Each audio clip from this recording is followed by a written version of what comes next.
সম্পূৰ্ণ স্বতন্ত্ৰ ভাষা বুলি প্ৰধানমন্ত্ৰী ডাঙৰীয়াই লোৱা সিদ্ধান্তৰ পিছত আমাৰ বৌদ্ধিক সমাজতো কোন ভাষা ক'ৰ পৰা আৰম্ভ হৈছে তাৰ বিতৰ্কই নতুন ৰূপ লৈছে।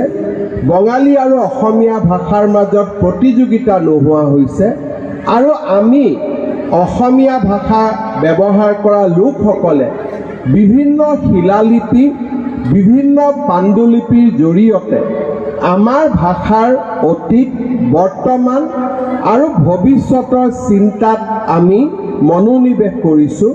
ঠিক সেইধৰণে বঙালী ভাষী লোকসকলেও তেওঁলোকৰ নিজৰ অতীত, বৰ্তমান আৰু ভৱিষ্যতক লৈ চিন্তা আৰম্ভ কৰিছে।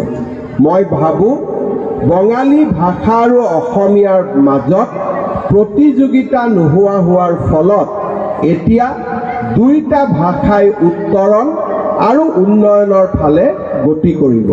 মই বৰাক উপত্যকাৰ ৰাইজক অনুৰোধ কৰিম, আমি আমাৰ ব্ৰহ্মপুত্ৰ উপত্যকাত যেনেকৈ সময়ে সময়ে বংগ সাহিত্য সভা অনুষ্ঠিত হয়, কেতিয়াবালৈ বৰাক উপত্যকাৰ ৰাইজেও আমাৰ বৰাক উপত্যকাত অসম সাহিত্য সভাৰ অধিৱেশন নিমন্ত্ৰণ কৰিব লাগে, যাতে আমাৰ দুইটা উপত্যকাৰ ৰাইজৰ মাজত সম্পৰ্ক আমি আৰু নিবিড় কৰিব পাৰোঁ।